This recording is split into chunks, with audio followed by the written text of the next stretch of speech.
Welcome everyone to the Wednesday morning series. Troy, we're the end of May already. This is insane. We've I passed know, Memorial isn't that Day. We're full on into summer, whatever. So yeah, so crazy? yes. So this is Troy is gifted at talking about lots of things, but this is an opportunity to ask questions about attachment wounds, voices of shame. He's my go-to person when we're talking about those things because he's done a lot of work. He's got a new workbook coming out, by the way. So excited to see that version of as well. So I guess while we're waiting, let's talk a little bit about what's going to be new in the workbook. Well, it's pretty much the same. Some of the feedback that I got was that as each of the characters are talking about their attachment wounds, when we get to abuse, Todd, who's the facilitator, cuts it off and says, "Hey, that's a sensitive thing," and um, so there's no story about abuse, and I did that because the person's story is pretty traumatic. And so I was trying to not trigger anybody.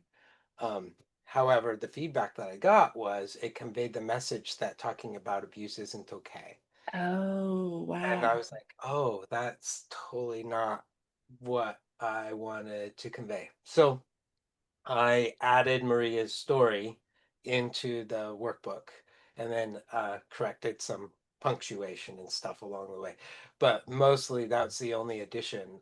And just wanting to reiterate to people that absolutely we want to be able to give people who have an abuse wound a voice and to be able to talk about it and validate that their wounds are real and that they hurt and that we can talk about them and we can manage them. So that was the main difference is I just added her story.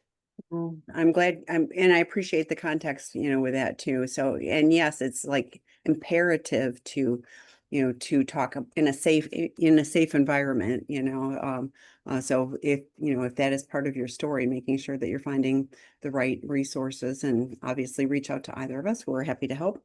And we have a question. It is said that the core wound becomes your sacred wound after we let the wound do its work on us. Can you speak to that, please? So I think my interpretation of that is that those wounds that really caused us a lot of distress, caused us a lot of pain, when we do our work around them and we heal them, they become a sacred part of who we are, not in a negative way, but in a positive way that then allows us to be able to use that pain to bless the world. And I can only speak for myself, and my experience of having grown up in a home where there was a lot of domestic violence. So there was a lot of abuse that I experienced growing up. There was a lot of rejection in school in particular, and a lot of, and my original wound was abandonment um, uh, right after I was born. Those wounds, after I started to do my work, helped me become more compassionate, helped me become more empathic to the people around me, help me become more sensitive to the pain that other people have. And so somebody asked me a long time ago if there was a button that you could push that would remove those wounds, that you could just push that button and those wounds would go away and you'd never have experienced those before. Would you push the button? And when I hadn't done my work, I was like, yes, where is that button? Give me that button right now. I'm gonna sign up for that. And now, no, like I wouldn't push that button. As painful and as challenging as those things were for me, I am so grateful for those because it's helped me become the person that I am today. And so to me, that's the sacred wound now for me as and it helps me hold space for other people who are going through that. So now I'm tearing up and I'm 100% with you, I wouldn't change, any of the stuff, and I get people going like, yes, I want like the Staples easy button, poof, and things are, and it, that isn't life. And like the very things that have been the most hurtful and painful for me have been the places where I can lean in and support other people. So, yeah, so I, um, I definitely understand from that standpoint too. But somebody said the other day, how we talk about hurt people, and they said, healed people heal people. Oh my I gosh. know. I know. I was like, oh my God, I wrote it down. Yeah. So, but I said it's probably healing people because I don't think, like I don't ever use that I'm recovered. I say I'm recovering, but I'm going like I'm still on this healing journey, and so I think we have an opportunity as people that are working on healing, to extend that healing to other people. And, sometimes it's just modeling that like, hey, if we can be on a different journey, you can too. But being able to hold space for people who are, in pain, yeah, and it's really meaningful. Obviously, I'm sitting here crying. Um, so please ask other questions so that I can, quit doing this. Oh, Oh, thank you, thank you. We have a okay. question. Oh, thank you. Okay, let me see if I can read them. I'm sorry, seriously, this is ridiculous. So, okay, all right. First one, my husband stopped maturing at a young age because of porn use. He also numbed so experiencing feelings like empathy are new to him. Yes, welcome to addiction. I am not sure if he cannot self-reflect on deep level because he is lacking the skill set or just wants to take the easy path. Any suggestions on what can help him if he is willing to dig deeper? Should a CSAT be helping him dig deeper rather than keeping everything so simple and surface level? Well, I don't know the answer to the second part, about what his CSAT should or shouldn't do, because I don't know his specific information, but I can tell you that it isn't uncommon for the moment that a person starts their addictive behavior, their maturity stops. So that is pretty common. The good news is that when recovery starts, and real recovery, not just abstinence, but when recovery starts, the brain continues to grow, and then skills are developed, and so that's really good. So um, I would imagine that it's a little bit of both. He is lacking the skill set, to be able to go deeper than he's able to go right now. Um, I'm not sure. I mean, I don't know your husband, so I can't say. I don't know if it's because he wants to take the easy path. For some people, that is the path of least resistance, is the path that they take, and unfortunately that comes with the school of hard knocks, where they incur a lot of pain and they drag a lot of other people through that pain, through that too. So because I don't know your husband personally, I can't speak to that. I can say that empathy in particular requires somebody to have some level of maturity, and it also requires somebody to be able to have an awareness of what they're feeling. And you identified that he's been numbing experiences for probably since he was a little boy. So when we numb, we numb all our feelings too. And so one of the things that we work on in the beginning of recovery is to name what we're feeling, to put words to what we're feeling. A lot of therapists will hand out the emotions wheel and hand it to the person and say, here, like, figure out what you're feeling. And that's like a new concept for a lot of people that are like, I don't know. And that's normal, right? Um, the good news is that if he's doing his work, and he is doing the things that I'm glad to hear that he's working with the CSAT, then he's going to be making progress. I don't know how long ago he started with treatment, but I can tell you that it takes a couple of years, for this for these skills to develop. And a guy early in recovery, or a person early in recovery, is not going to have the same level of empathic skills as someone who's been in the program for a couple of years. That's just the nature of it. So um, it's I'm guessing he's exactly where he's supposed to be. I'm sure that for you that's really hard, as you're waiting for him to grow up. Um, but it looks like he is moving forward, and hopefully that stays that way. And so, and I love that he's working with a CSAT. I agree with what Troy was saying. I was working with did a webinar with John Taylor recently, and he has in his household a 3-year-old, and I said, I've given addicts credit for being kindergartners emotionally, and he starts talking about the 3-year-old, and I was like, oh my gosh, I think I've been overestimating. It's probably more like a 3-year-old, and I wish I'd had an emotions wheel when I first got, because I was like, I'm feeling and it feels awful. And I don't, they were like, what are you feeling? I was like, how the heck would I know? And so I wish I'd had something like, that's the face I feel like, it would have been helpful. I didn't. So it is a journey. But what I also don't hear is, what else is he doing? Where the great place to start learning to have empathy is 12-step meetings, because there isn't all of this extra energy attached to it like there is a primary relationship. There isn't all the wounding. You start listening to somebody's story and go, oh my gosh, I can relate to that. And so we can grow up.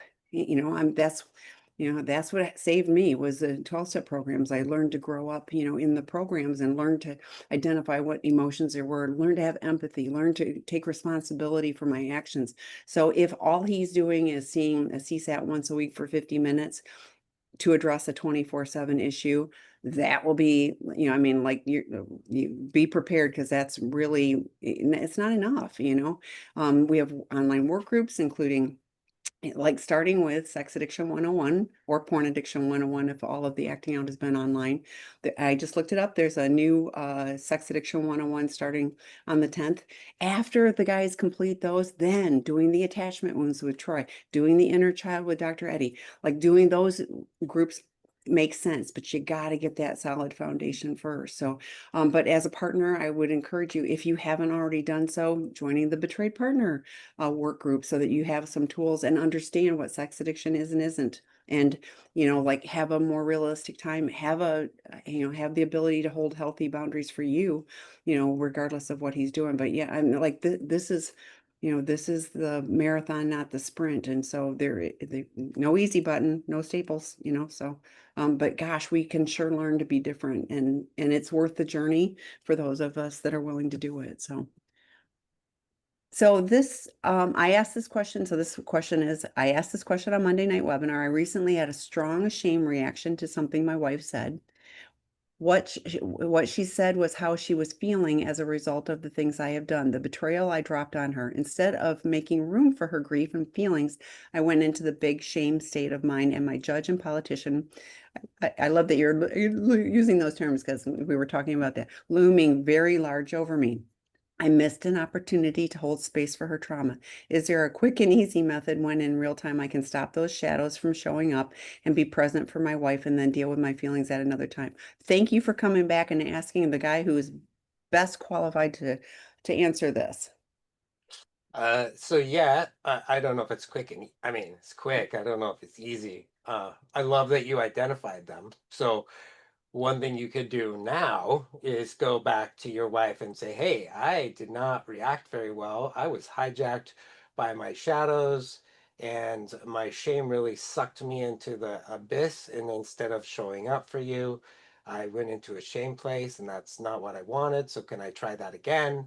I want to be able to hold space. So, can I try that again? So, that's one thing you can do. Um, the more that you work with the shadows, the easier it is to be able to identify what they're doing. And when I'm talking to people and my shadows come out, I use that language while I'm talking to people, and I'm like, okay, so my judge just showed up. This is what it's saying. I'm trying to manage that, and I'm trying to listen to what you're you're saying I'm trying to hold space, but man, my judge just beat me up. It's just beating me up. So give me a second. Let me take a deep breath. Let me deal with the judge for a second or the politician. And if your partner has the understanding of that, she probably can have empathy for that too. And she's wanting you to show up. So calling that out and saying, hey, like this guy just showed up. And um, it's actually a tool that we use a lot in couples therapy of finding a shared enemy. Instead of making each other the enemy, you align with your partner to pick another enemy. And the shadows are pretty good at destroying relationships. So what a great way to say, hey, my judge just showed up. Sounds like you're hurting, and my judge just showed up. I'm What a douche this guy is. Like, how awful is he? And so now I'm talking about that, but I'm still engaging with the partner so that my partner understands what's going on. And then I'm like, okay, so you can chill out. I'll deal with you later. I'm wanting to hold space with my wife right now because she's hurting. So that's the quick and dirty way of doing that. Later on, you might want to journal. You might want to have a conversation with your shadows and dig a little bit deeper. But that's one of the ways to do that. And just keep practicing identifying when they show up and call them out the moment that they show up. Call them out. Hey, there they are. I see you. Got my eye on you. Yeah, I love that. And again, thanks for bringing the question forward, too. And I so appreciate that you are owning this is what happened, and I want to do it differently. So that's honestly, that's how we start to make changes is like going, okay, this is a problem and, and asking for help. Great. So thanks for coming back and bringing that. Okay. Dean Attic, thank you for that answer. That's the way I interpret the sacred wound too. I have this constant, deep desire now to give away my story if I can help people, not in a self-serving way, but in a deeply empathetic way. And here's the other thing with giving away the story and listening to other people's story is, I mean, like that's why, I still love first step meetings at 12 step because somebody else is in a space where I go, oh yeah, I remember that. And really helpful for me to go, if I don't keep doing this work, guess what? I don't want to be that person walking back in the room going, yes. Other comments on that? Well, I love that, and I also believe that people need to have earned the right to hear your story, um, not to not to just willy-nilly share your story with people who haven't. So people who are in the rooms, I think, have a right to. But it is a sacred story. And so your desire to serve and be empathic is noble and good, and um, make sure that the people who are hearing it are people who are gonna not trash it and throw it down because it's a beautiful story. So, Okay, so the next one, betrayed partner here. What resources are available for healing from abandonment wounds? well, we have the Finding Peace workbook that is available on Amazon.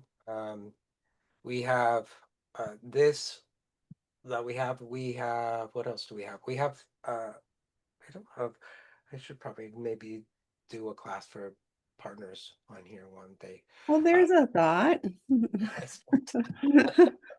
I'll, I'll help you do that. So, we do.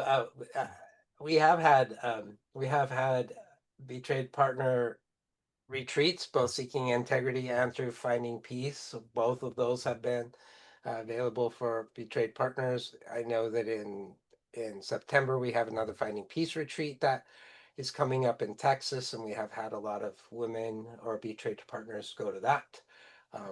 So there's there's more information both on the Seeking Integrity website and on the Finding Peace website for that.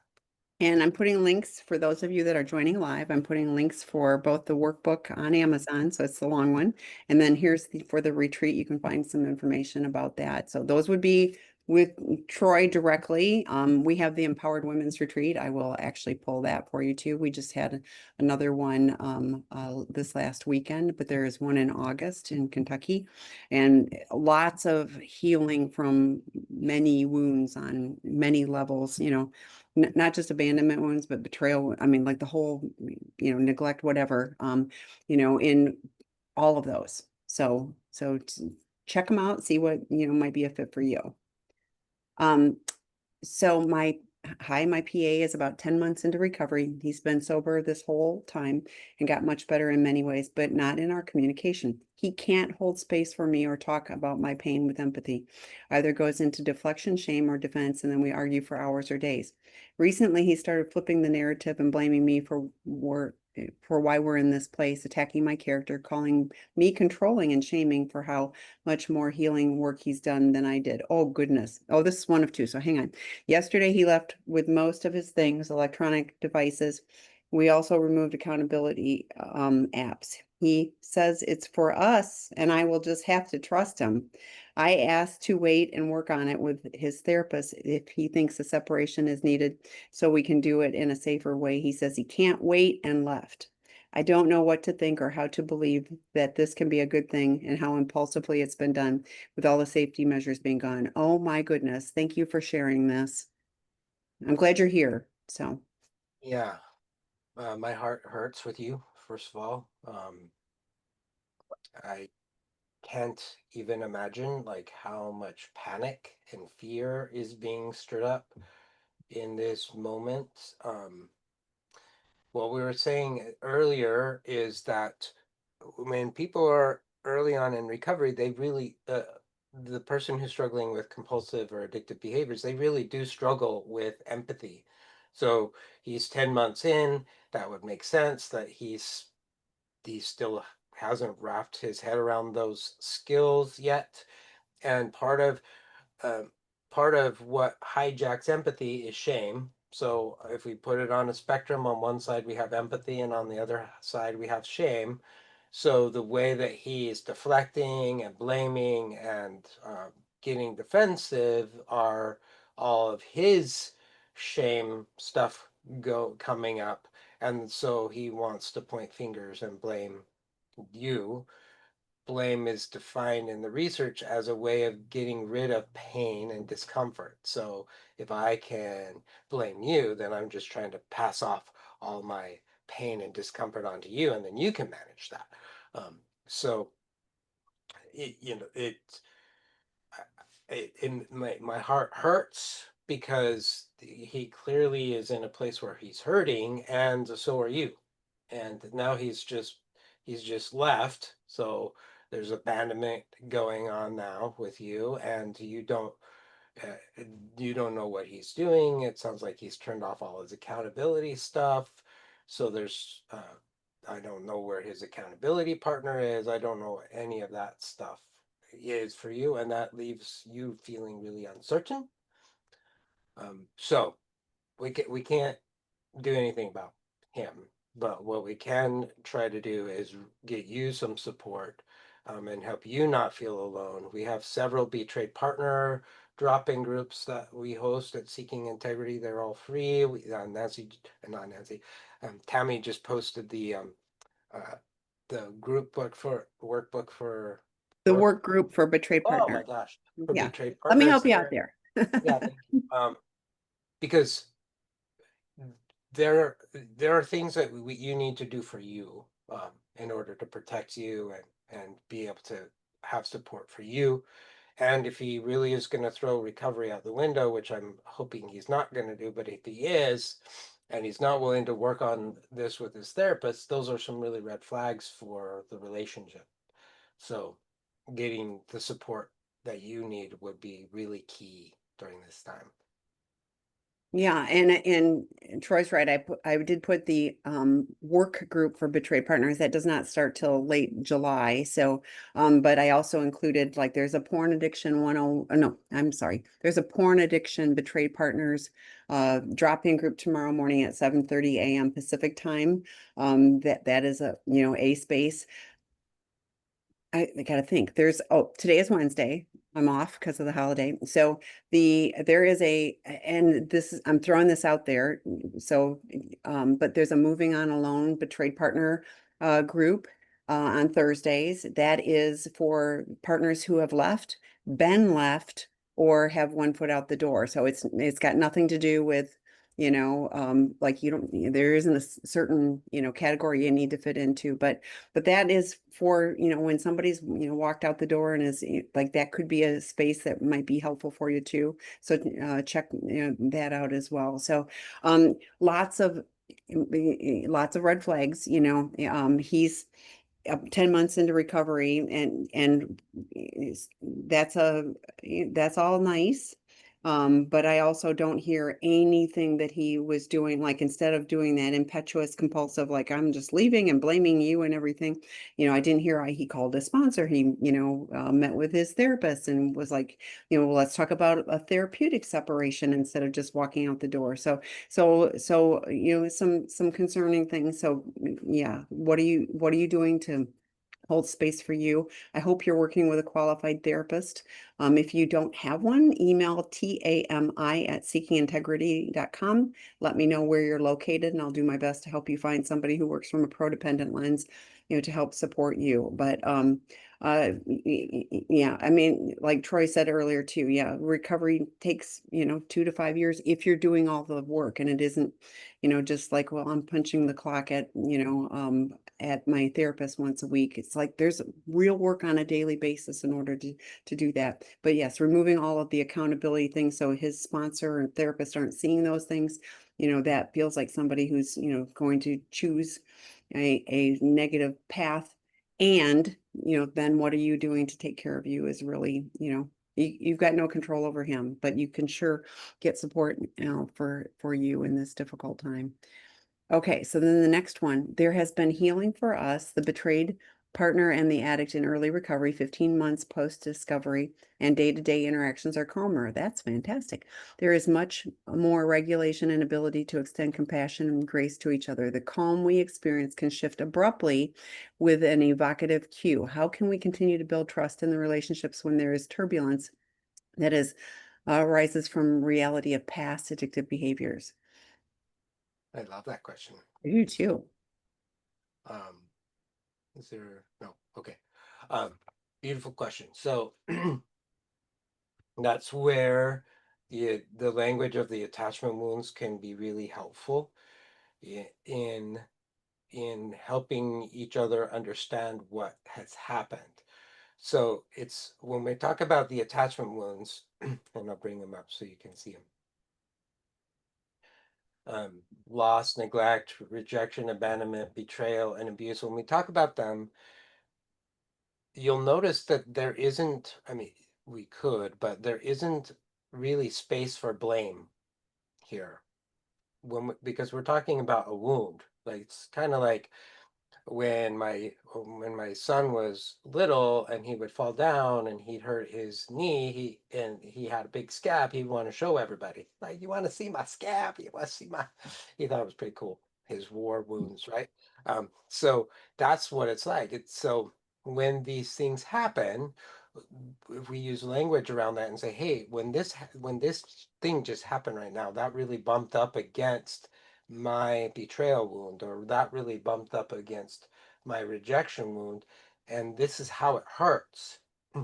Instead of, you did that thing and now you made me hurt. Like, you notice that you hear the difference between the two. And so if the other person can hear that and have space, and it sounds like you two have been able to make some progress with that, then there's some compassion. Say, oh my gosh, like I can see how, um, let's say, I'm just going to use a random example. We're at the store and somebody walks by and wearing practically nothing, and all of a sudden that's triggering for one or both of you, right? And so all of a sudden the partner says, oh my gosh, I just saw that lady and or that person, and that just hit my betrayal wound. And what I'm really afraid is that, like, you're gonna like want to go follow that person, and that my just my brain just took me all over the place and it's really scary for me. then the partner can say, oh, I saw her too, and immediately I looked away, and I can see that that's really scary for you, and it was actually really frightening for me too, because I don't want to cause us any harm, and I'm here, and I'm holding your hand, and so we're able to talk about the wound and the effect that it's having, instead of like getting into the narrative and the story. So you'll get better at that the more that you practice. But the reality is, even if there was not an addict and a betrayed partner in a relationship, we're all wounded. We all have these wounds, and we live with each other, and we sleep with each other, and we eat together, we drive in cars together. And so we are going to bump up against each other's wounds from time to time. We just are. That's the reality of it. So the fact that you're making progress makes me really happy. And to recognize that when a wound gets hurt, it's going to hurt. Let's validate it, and then let's do some wound care around that. And have empathy for each other, and that's how you calm that back down. Yeah, I love it, it's own it, and you said well, there is an evocative cue. You guys probably both recognize the evocative cue. I think it's easy to overlook or numb out on the body reactions.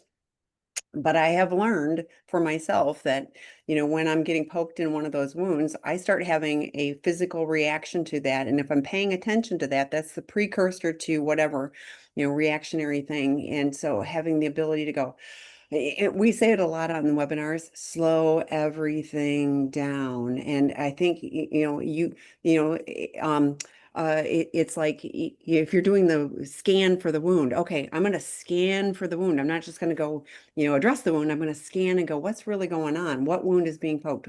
Okay, now I'm using my executive brain, and I'm paying attention to that. And guess what? Then you can show up and do wound care instead of like, reactionary stuff. So, and Troy talked earlier about having the common, enemy or the common goal. Like if the common goal is we don't want to, go into the turbulence, how can we come up with a plan to try? You may not be 100% successful with it, but gosh, if it's 80% successful and you can go, that was mostly helpful, we'll tweak it a little bit and then and try that.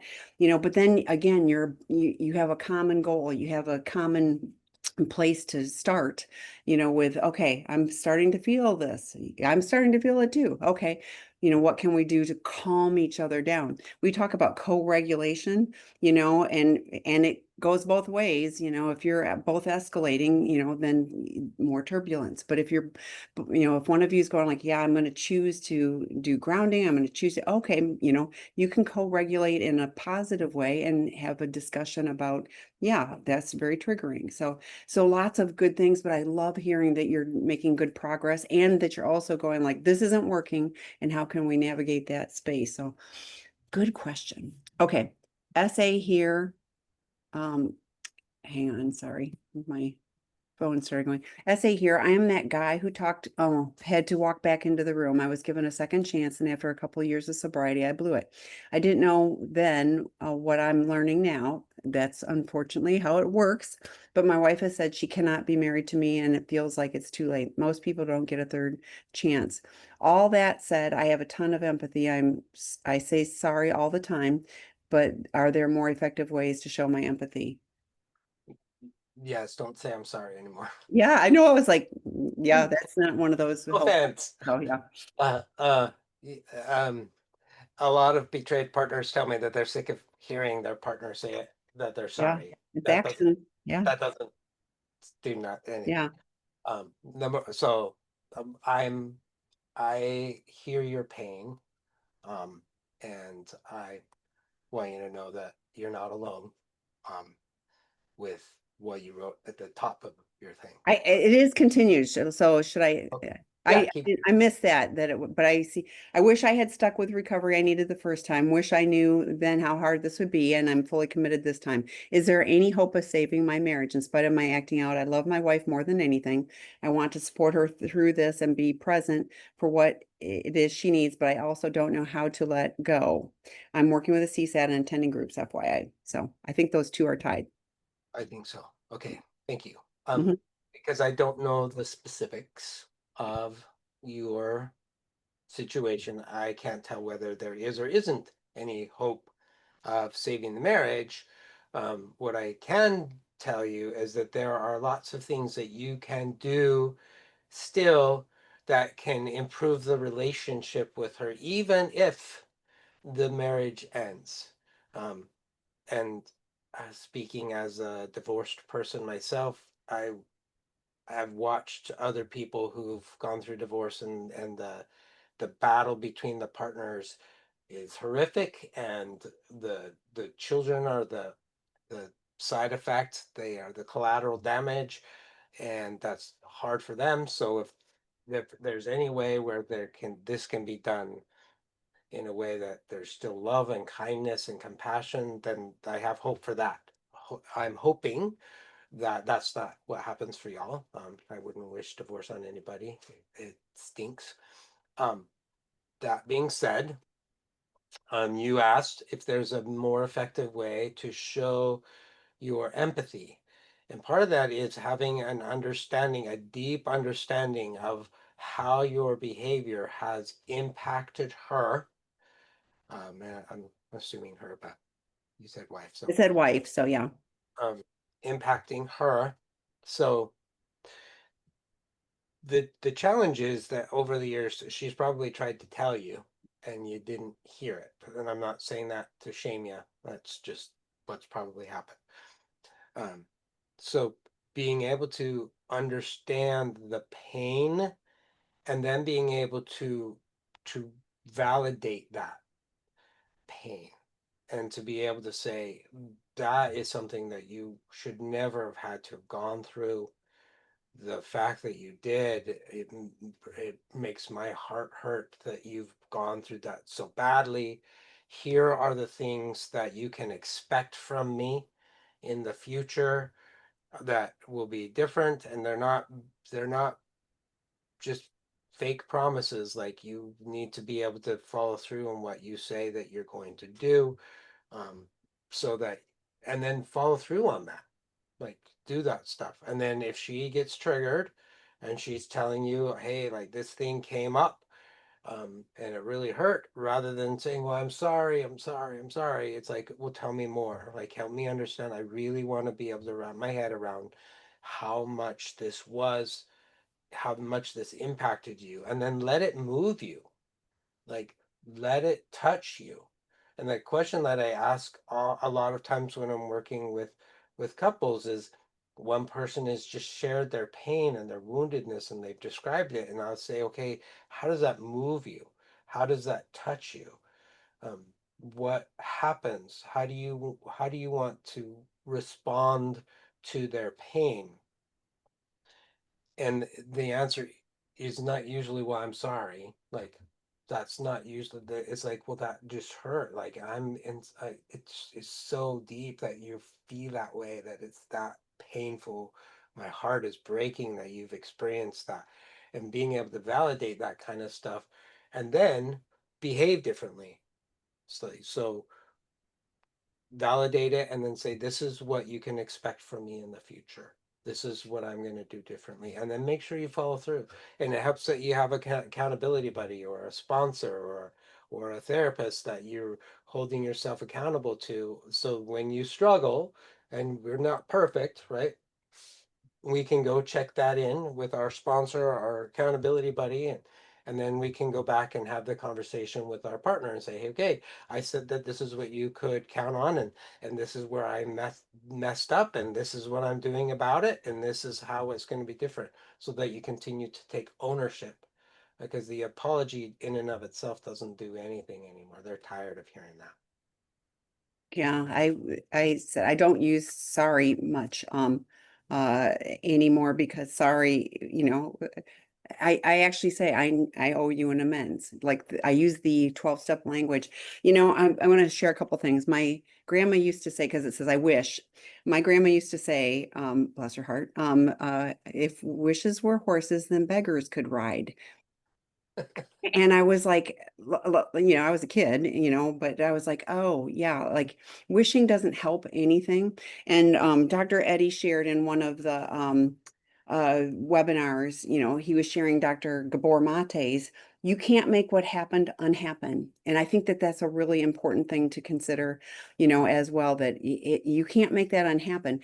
The other thing from a recovery standpoint, it takes what it takes. And lots of people go back out, because you could go, well, yeah, the 12 steps don't change. It's the same. So a couple years ago, it was the same, but where you are is different. And so that's I don't know whether your wife will, stay or go. Like that's entirely up to her. But if you don't show her that this time it's different with your actions, and it's just lip service or whatever, I'd say zero chance. And anything that, like put it through the lens of, I would talk to sponsors and things like that, because if you're putting something out there that's manipulative, or she's going to feel like it's manipulative, oh, I love you so much, love bombing, or it's like, this time it's different. Why? Like it really is. How are your actions showing that you're going to do this differently this time, that you're really taking it seriously? I love that you're going to groups. Like, is that 90 meetings in 90 days to show that, like, first of all, it's a good foundation builder. We have an online work group, Sex Addiction 101, starts on the 10th of June. So like that would be a great and you can say, oh, I'm past that. I mentioned earlier, I still love going to first step meetings, and I've got decades of recovery because it's a good reminder. And there was something in your foundation that wasn't built on, a solid foundation. So, those basic foundational components would be really beneficial, so lean into, the real recovery work. First of all, it will be super helpful for you, but those actions also, you start to be, observable to someone else. So it really is what we do, not what we say. Thank you so much. Oh, this is back to the partner whose person blew out the door. Thank you so much. I'm seeing a codependent therapist recently, because we couldn't afford a therapist for both of us for a while. I've only had 2 sessions so far. Thanks again. Yay. And lots of free resources. So please lean into the drop-in groups. And I'm glad you're here on the webinar. Any of those things can be helpful. Thank you both. Much of our healing can be attributed to the building of shame resilience through your work. So, and again, yes, I have shared before. So, I personally attended one of Troy's retreats, because even at this point, like there's still more work to do. And I always want to be continuing. I'm going to cry again. I want to be continuing to, be on a path where it's meaningful work for me. I always can learn more. I don't think I've arrived. Well, actually, I know I haven't arrived. It's not even think, there's Dang no it. arriving. I know, darn, but it's so worth it. Like every time I, dig into another layer, there's more healing, and it's just so worth it. So keep staying on the path, and know that healing is possible. So, okay, let me wipe my tears again. Who knew this was going to be the sob fest? Oh, Betrayed partner here. It's been 3 months since D-Day, which was disclosure instead of discovery. Within 4 weeks of disclosure, he acted out again, his trauma triggers, me screeching at him, etc. He completed an inpatient, is in groups and working with a CSAT. He continues to remind me, you didn't bust me, I disclosed. Oh, goodness. Yeah, you disclosed after 6 years of betraying me. He thinks I should be nicer to him and give him a gold star for his work. I'm still so pissed off. Yeah, I was like, I always say, addicts want a gold star for not doing the things we weren't supposed to be doing in the first place. Now, we get a chip when we go to 12-step meetings, we yeah. get a chip. Get his gold star in his 12-step meeting. Yes, exactly. But with you, Give you yeah. a gold star there. I tell the guys that I work with all the time, like, don't like if you relapse, which happens sometimes. and you go and you tell your wife that you relapse, don't expect her to be happy. Like, don't expect her to be happy that you've been honest. Like, she's gonna be pissed. Like, she's not, I mean, she's happy that you're telling her the truth, but don't expect her to be like, oh, honey, I'm so happy you told me. Like, don't No, expect that. So, right. yeah, so your anger is valid, and I'm hearing the betrayal and the pain. Like as I'm hearing all that, I'm hearing the pain, and so I want to honor that. It's been 3 months since D-Day. I don't know when he went to inpatient, but what I'm hearing is he's relatively new in recovery, which he is. This is the theme of the session today. A lot of immaturity. Like, I look at this. I'm like, you did not say that. Oh, you did. Yeah, I know. Like, oh, Okay, okay. So what is your just goal in the relationship? To drive your partner further away? Keep doing it's it. so So, yeah, it's so strange. yeah, We behave in ways that we feel happy about in the moment, but actually have the opposite effect of what we're hoping about. It's like, yeah, I told her, and then yeah, and then you just like ruin the relationship. So I'm sad. I'm really hoping that he can continue doing some work and work with his CSAT and maybe learn some more effective tools for owning his behavior and having empathy for your pain. Your anger is legit, and I'm sad that that's what you've gone through, and hopefully you have some support for you because you're worthy of love. I get betrayed partners are really angry. A lot of them are really angry about the things that have happened. Their life has been torn apart, and they're angry. So I get that, and so I'm just hoping that you can get some support and love for you. yeah. If he went to our program, I hope he brings how he took care of you to one of the alumni groups so that they will help him, reframe how that is. So, and hopefully, whatever program the family specialist has provided you with some good resources. Our family specialists make sure that if partners don't have, resources already, that we help them figure that out. So. Oh, so the next one, I just peeked at the last question, or the final, but hey, we'll get there. There have been several small discoveries over 20 years of marriage where I thought we could move on. A year ago, I learned my husband was an SA, and I have been in betrayal trauma all these years. He's been working with the CSAT and SAA, and I recently started working the APSAT. His progress has been very slow, and I think I'm just totally out of patience. I get that he has to work on him and I need to work on myself, but we're not even close to being able to work on us.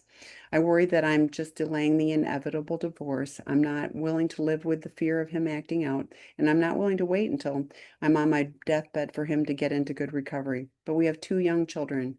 Do I live with an addict and deal with more trauma, or do I leave him and traumatize my children? I don't see a fair solution here. Any words of hope for us, please? I can tell you that I have seen many relationships thrive. I've seen when both partners are doing their work, and it does take time. Um, it sounds like it's been about a year. I'll tell you that it's a good 2 to 5 years of recovery. That sounds really long, really long. Um, but it's 2 to 5 years of really good recovery for both of you before things really. And it's not that you have to wait that long before things start to turn around, but really before you get to be in a really good space, it's years, 2 to 3, 4. So you're in the beginning.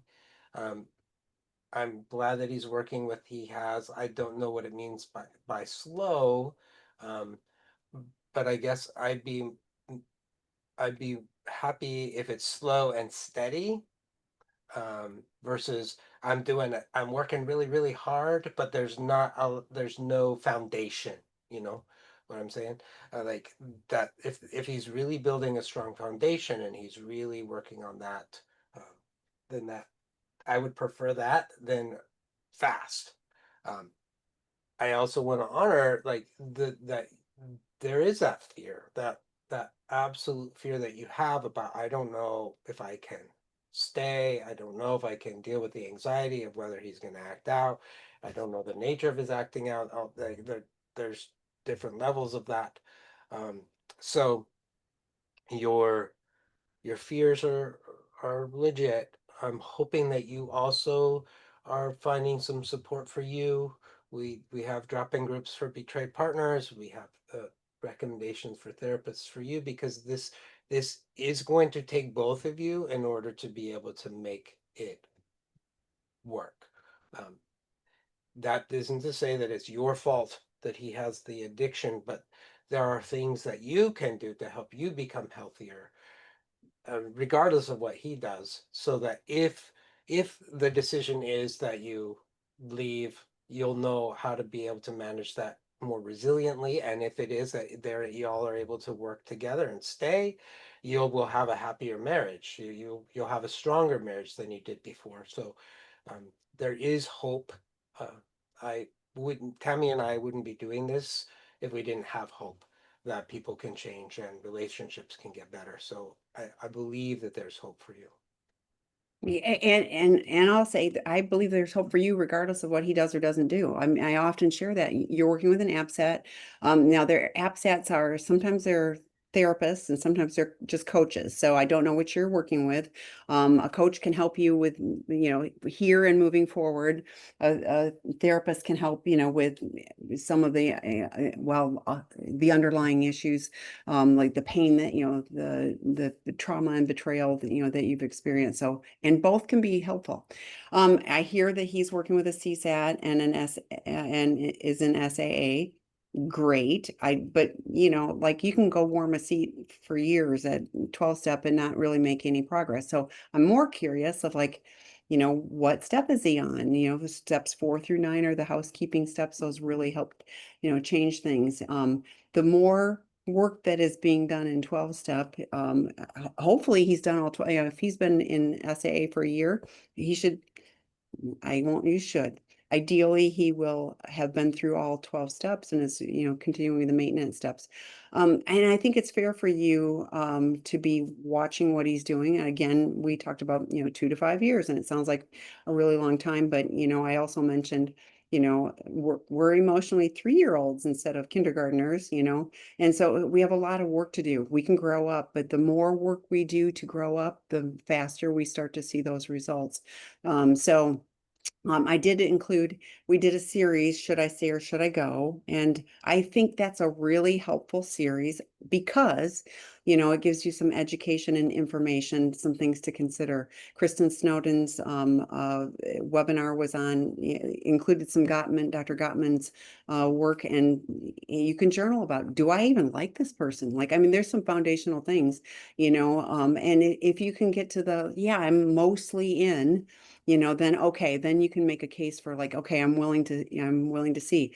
And it can be okay, for you with healthy boundaries, are you saying like, I want to build trust and this feels like it's going incredibly slow, and this would help me see, that you're taking the action. We talked about that earlier. You're taking the actions that will help you, get some traction. And yes, you've been betrayed for 20 years and this predated you. So like there's a lot of work for him to do, and the more work he's doing, the faster things start to change. But if it's like oh yeah, I go to one 12-step meeting a week and I'm seeing my CSAT once a week or once every other week, then yeah, there would be very slow progress.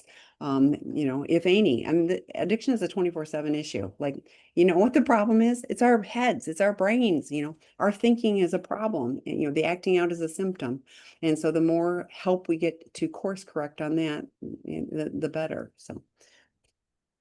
So how do you get through the anger? I did include Debbie McCrae did a great webinar for partners, mostly partners, but it's, good. But on 5/2 of 25, and I put that link in there. But Troy, what you got? Well, okay, so anger is part of the grieving process. It's one of the first stages. And the words, how do I get through, is the key. Like you got to keep moving through it. Anger comes from a sense that something has been taken from you without your consent. So part of that is processing what has been taken without my consent, and was it really taken? For example, a lot of people say, well, like my respect was taken without my consent. And then I'm like, okay, well, can somebody actually take your respect? Well, no, like they can't. Okay, so what happens when you shift that language and realize, no, you tried to take my respect, but you can't actually have that, right? So part of that is recognizing, yes, things have been taken. Sometimes it's safety. Sometimes physical health has been taken, those kind of things. So it's not to minimize that things maybe haven't been taken, because they have, but what has been taken, and now what? Um, so anger in and of itself is not a bad emotion. Rage and what we do with it sometimes can be, but anger is the whole purpose of anger is to help us protect ourselves and to move, to take action, right? The challenge is that if I'm directing my anger at the other person, I'm going to yell at the other person and try to change their behavior. That might be a little bit misdirected. I might want to take that anger and say, okay, what am I going to do with this anger to take action to protect me, to help me be able to be in a better place? So, um, there's a lot we could talk about with anger, but number one, feel it, let it, feel it, work through it, journal about it, go beat a bag, go to the gym. There's lots of things you could do about that, and just recognize the anger is just your body trying to tell you, hey, something's not right here, and we need to make a change. And if you are a betrayed partner, part of the Empowered Women's Retreat, they do a lot of anger work and really processing it through. Lots of times it gets stuck way up here, I would invite you. There's another one August 7th through 10th. It's on our website under the Betrayed Partner tab. That could be really helpful. But check out Debbie's. I mean, she talked specifically about that, on 5/2. So I put the link in the chat. I love this next question. There's hope for recovery. I'm a data girl. Is that 10% essays recover, 50% you've seen people for decades? What's the probability? Yes, the more work, the more likelihood. What's the average probability? I have a minor in statistics. I've taught it at the college level. I love statistics, and I throw it out the window for addiction. And it isn't just about essays, because I mean, this is true across all addictions, all forms of addiction. Our brains are the problem. I just said that. And I said, this is the only place where, and I've said this in 12-step meetings, addiction is the only place where I start doing the recovery work and things are going really well. So I quit doing the recovery work. And then things go badly. And I go, well, how did that happen? So it isn't, when I was sitting in treatment a really long time ago, we're sitting in our little group, and they're going, I don't even remember exactly how it was said, but I think it was, the odds are that only one of you will make it. And I remember thinking, dear God, I don't know about the rest of these people, nothing against any of them, but please let it be me. I have no idea what happened on their journey, but this is really, it isn't about everybody. It's like, what am I willing to do to make sure that I'm doing this recovery thing, a day at a time? So if you're going to go, well, the odds are, yeah, I mean, the odds are, not great for any addict, to stay on a recovery path for the long haul, and if that's the only data that you're going to look at, you know, uh, I mean, that's probably a choice.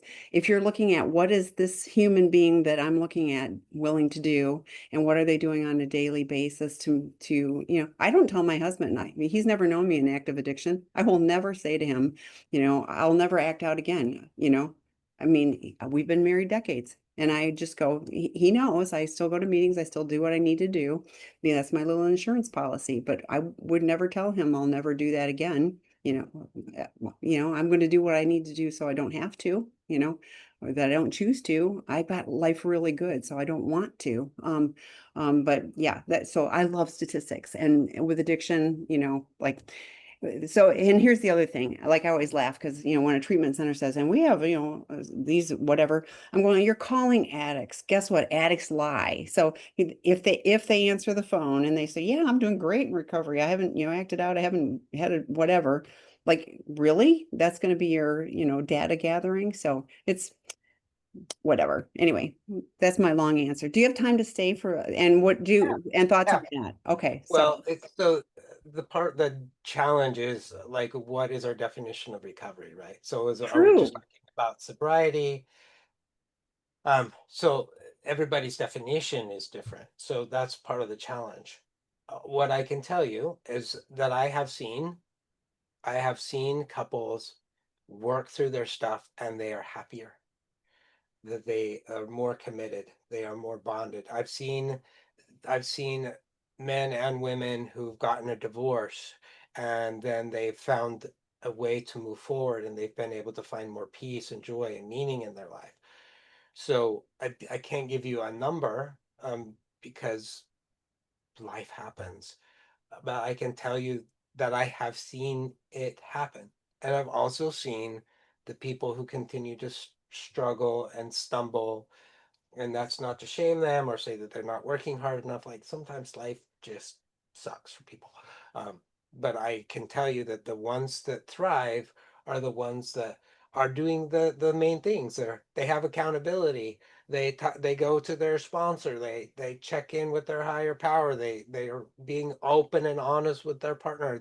They continue to work on their self improvement. They find purpose in their life. Those are the things that I see, and if I never saw that, I would quit this job. Like that, people say, why in the world do you do this? And that's why when I see the light come on, when I see the person's joy, their life turn around, that's why. And it happens a lot for me. So I'm grateful. Yes. Yeah. I mean, we have on our website, they're unsolicited endorsements for, like people just write because like their lives are changing and they are writing and then we ask, can we use this on our website? But we are not saying, hey, will you give us a 5-star rating? It's like they're sharing how, things change. This person included that they have a major in statistics, so it's awesome. Okay, essay here, working hard on my steps, have a sponsor. My wife and I are working on healing together. I love my wife, she loves me. There have been huge breakthroughs on both sides, communication, emotion, empathy, etc. What more could be done to work on our insecurities and repair bonding? Hmm. I love that you love each other. I love that you're working on that.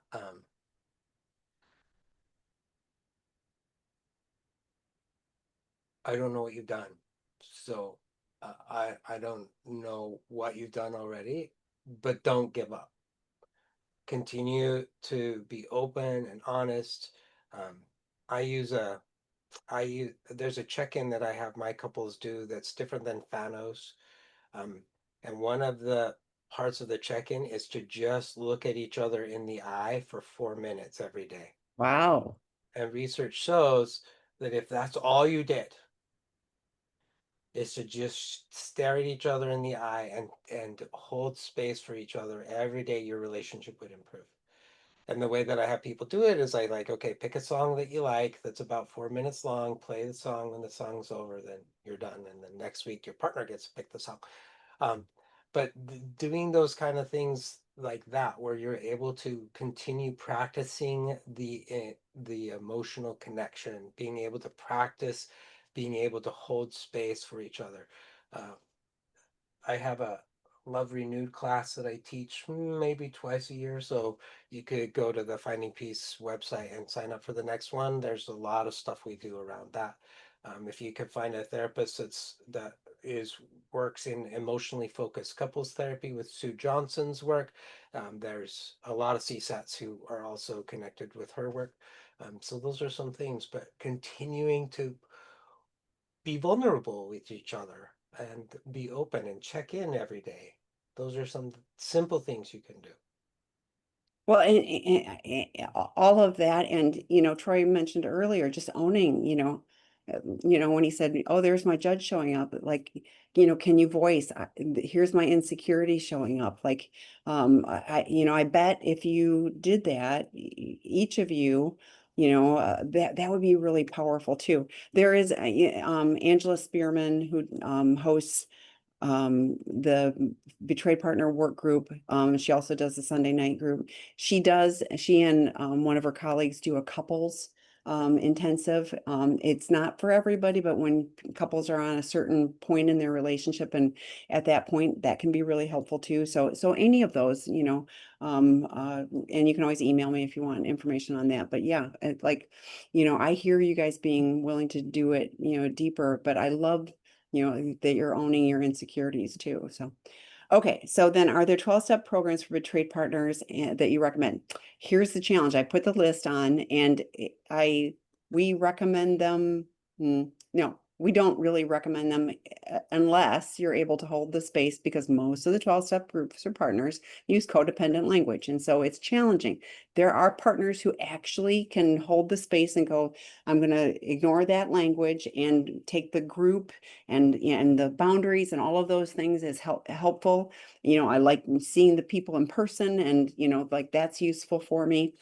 But otherwise, like if you aren't able to separate that and you bristle like I do at codependent language, then maybe not as good of a place at this point. Now it could be, but I put the link in our, we have a whole list of all the 12-step groups. So that, could be, but CODA is Codependence Anonymous, it's like doesn't it's kind of challenging. So what are your thoughts? No, I agree. I've had some people who found that those are helpful. We also have the drop-in groups. Yeah. They're not 12-step. They're not 12-step. But they they're those. You could even create your own if you want. Well, there is a prodependence. So here's there's 12 steps for prodependence, and there are a couple of little groups, but like they wanted us to create them, and 12-step need to be self, Yeah. yeah. So it hasn't gotten traction yet, but yes, you absolutely could. There's prodependence.org. But then there's also a Life Anonymous book, and Kristen Snowden did a whole video series on that. That is, like that's 12 steps for anybody. I think she's working on a partner book, as well. But yes, our drop-in groups are, not 12-step, but they are absolutely support the work groups are as well. So We But Tonglin, I will mention that too. That is a group. They have lots of resources. It is only for female betrayed partners, but that can be useful too. I always say look for healthy people, the ones that are looking to not get stuck, in trauma and pain, the ones that are looking to move forward, and stick with the winners. We say that in 12 step too. So, okay. and I'm not kidding. Like it only takes two people to start a meeting, right? So Mhm. you go onto the Prodependence and look at how do I form a meeting in my area or how do I form a virtual one. So you can do that. And even if you're brand new, Mhm. that's okay. There's a guide on there and all you need to do is let us know. And we actually do maintain the website at this point. And so we would put the new meeting listed up there. So, okay. Thank you, Troy. See you next month. For guys, join him on Friday. He'll be online, work on those voices of shame. So bye everyone. Thank you. Bye.